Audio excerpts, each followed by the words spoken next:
Bienvenue. Aujourd'hui, on va creuser un peu les derniers développements assez marquants concernant la Chine. On a pas mal de matières, hein. Analyse de presse, rapports politiques, des notes de think tanks. Bref, de quoi faire. L'idée, c'est de décrypter un peu tout ça. Les changements dans le commandement militaire chinois, l'APL, les ambitions économiques, technologiques avec Made in China 2025, les plans quinquennaux, et puis voir ce que ça implique pour la Chine sur la scène mondiale. Je pense notamment à Taïwan, aux États-Unis. On va essayer de lier un peu les dynamiques internes, comme les purges, et puis cette quête d'autosuffisance, le positionnement stratégique. Bon, allons-y. Commençons par ce qui a pas mal secoué l'armée populaire de libération.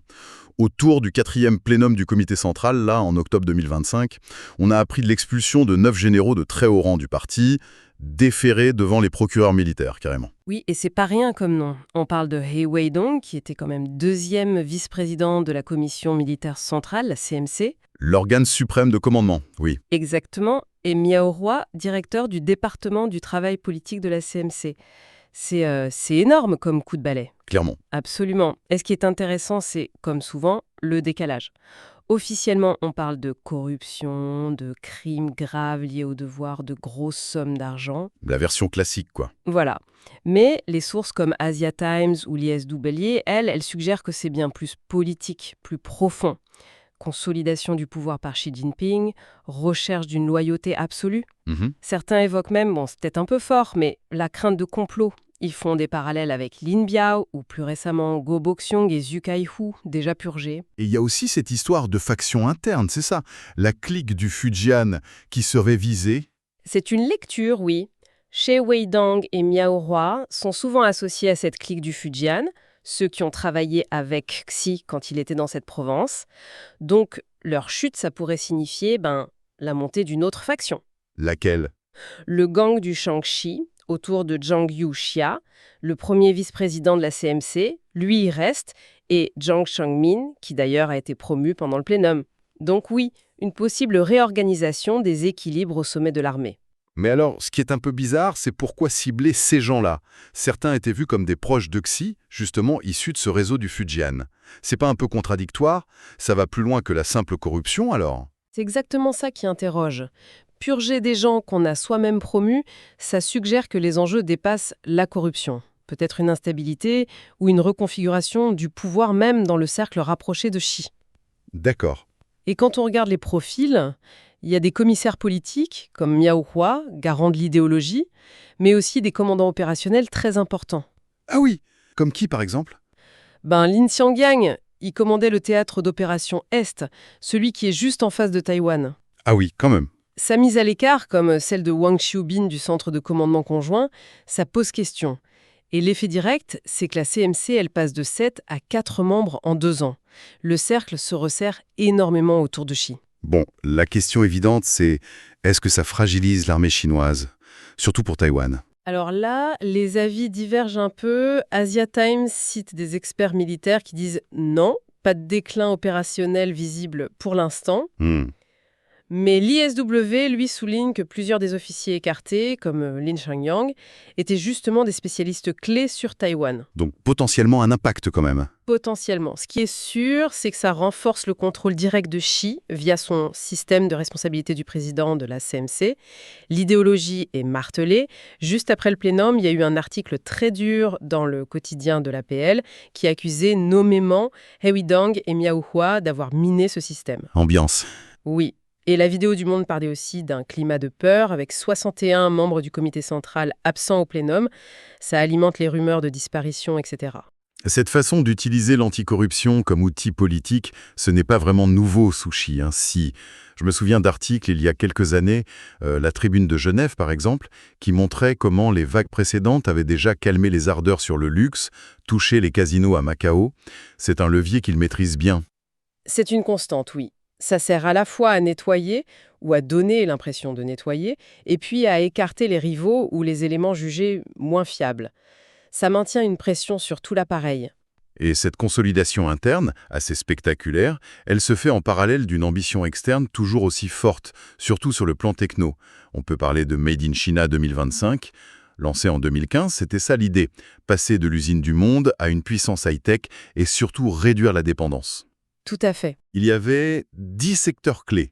Et les nouvelles techs de l'ARFO, l'aérospatiale, la robotique, les véhicules électriques. Et cette ambition, elle s'est vraiment confirmée et même renforcée dans les 14e et 15e plans quinquennaux, les fameux PQ.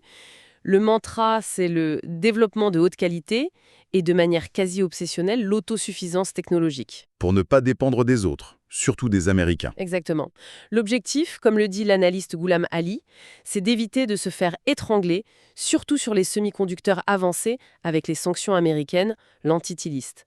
L'innovation s'est présentée comme la réponse directe au confinement techno-américain. Le 15e plan, dont on a eu les grandes lignes, parle de développer les nouvelles forces productives de qualité. La tech au cœur du réacteur, quoi. Et il faut reconnaître que, malgré la pression américaine, qui est quand même très forte, il y a des résultats. Ghulam Ali en liste pas mal. Oui, il y a des avancées notables. Dans des semi-conducteurs, même si l'objectif de 70% d'autosuffisance pour 2025 n'est pas atteint, il serait proche de 50%, et SMI, Huawei, il pousse vers le 5 nanomètres. En IA, ils sont au top niveau, avec des modèles comme DeepSeek, beaucoup de brevets. Les supercalculateurs quantiques aussi, Zhuchungzi 3.0. Le marché des drones civils, il le domine largement, c'est autour de 85%. Les véhicules électriques, les NEV, production massive, plus de 10 millions par an. La construction navale, plus de 50% du marché mondial. Et puis le C919, leur avion de ligne, qui vole commercialement maintenant. Le réseau TGV. C'est vrai que c'est assez impressionnant, l'échelle et la vitesse. C'est impressionnant, oui, mais il faut quand même nuancer un peu. Parce que derrière ces succès, il reste des défis énormes et des dépendances critiques. Ah oui, ok. Par exemple ? Prenons le C919. Pour être vendu à l'international, il lui faut les certifications de sécurité des agences américaines, FAA, et européennes, EASA. C'est pas gagné pour des raisons techniques et aussi géopolitiques. Et surtout, il dépend encore énormément de composants étrangers. Les moteurs, c'est une coentreprise franco-américaine, les trains d'atterrissage souvent allemands, une rupture d'approvisionnement et tout s'arrête. D'accord. La dépendance reste forte. Très forte. Pareil pour les semi-conducteurs, l'objectif d'autosuffisance est encore loin. Et puis, ces succès, ils provoquent des réactions annexes.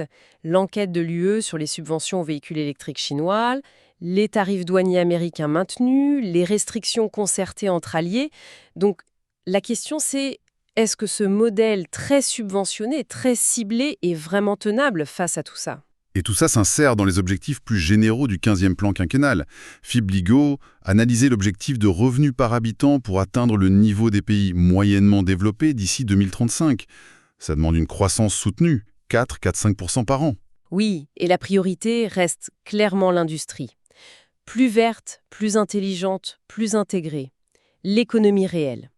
On parle de rééquilibrage vers la conso, mais sans trop de détails sur le comment. Revenons sur Taïwan, ces purges militaires dont on parlait au début.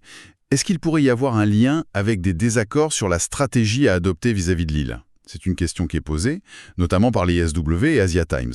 C'est une spéculation, oui, mais elle est plausible. Il n'y a pas de preuve directe, bien sûr. Mais le fait que des officiers très spécialisés sur Taïwan, comme Lin Xiangyang du Théâtre Est, soient écartés, c'est troublant. Ça interpelle. Voilà. Asia Times va même plus loin. Il suggère que Xi pourrait être en train de, réorienter un peu la stratégie. Moins l'invasion militaire directe, qui est très risquée. Si ça réussit, le crédit va aux généraux. Si ça échoue, c'est pour lui. Le calcul politique. Exactement. Donc peut-être privilégier des approches plus hybrides. Ouais. Intimidation militaire continue, guerre de l'info, pression économique, influence politique, pour faire élire des dirigeants plus conciliants à Taipei. Ce qui diluerait la responsabilité de l'APL. Précisément. Et ça permettrait à Xi de s'attribuer un succès politique éventuel sans partager le pouvoir avec des militaires qui pourraient devenir trop influents. C'est intéressant comme analyse. Mais ça ne change rien à l'objectif qu'il avait fixé d'être prêt militairement d'ici 2027 pour le centenaire de l'APL. La vidéo du Monde le rappelait. Probablement pas. Les deux ne sont pas incompatibles. Maintenir la pression militaire, développer les capacités d'invasion, ça reste crucial, même si l'option privilégiée à court terme devient plus hybride. L'objectif de 2027 reste sans doute une date butoir pour la modernisation, pour la préparation de l'APL. C'est une façon de maintenir la pression au maximum. Et pendant ce temps, Taïwan essaie de s'organiser. L'ISW détaille pas mal d'efforts. Un gros budget, presque 45 milliards de dollars taïwanais, pour développer une industrie nationale de drones. Objectif, 100 000 drones achetés à des fournisseurs non rouges, donc pas chinois. Oui, une stratégie de défense asymétrique. C'est ça. Et un autre budget spécial, plus de 100 milliards de NTD, pour la résilience face à un blocus. Stock de carburant, de munitions, eau, communication. Voté avec un consensus politique assez rare là-bas d'ailleurs, hein. C'est la stratégie du port épique, devenir très difficile à envahir ou à étrangler. Mais est-ce que ça suffit ? Il y a toujours ces retards dans les livraisons d'armes américaines comme les FCSV qui alimentent un certain scepticisme américain sur place. C'est toute la question de l'équilibre des forces et de la crédibilité de la dissuasion américaine. L'aide américaine est cruciale, mais sa vitesse, les éventuelles conditions politiques, c'est des points sensibles. Et tout ça, bien sûr, sur fond de rivalité sino-américaine qui s'intensifie. La guerre technologique continue ? Oui, et la Chine essaye aussi d'influencer Washington par d'autres biais. On a vu des rencontres entre hauts responsables chinois et des grands patrons américains. Tim Cook d'Apple, Stephen Schwarzman de Blackstone. L'idée, selon l'ISW, c'est de passer par le secteur privé, peut-être plus sensible aux intérêts économiques, face à une administration américaine jugée hostile. Et les tensions commerciales qui restent un front actif. Absolument. Avec des sanctions, des contre-sanctions, Pékin a sanctionné des filiales du sud-coréen Hanwha, un constructeur naval. C'était vu comme une riposte à son partenariat avec les États-Unis. Et cette rivalité, elle déborde largement du cadre sino-américain. Elle a des conséquences très concrètes dans toute la région Asie-Pacifique. L'ISW a documenté plusieurs incidents récents. Tout à fait, on voit des effets en cascade.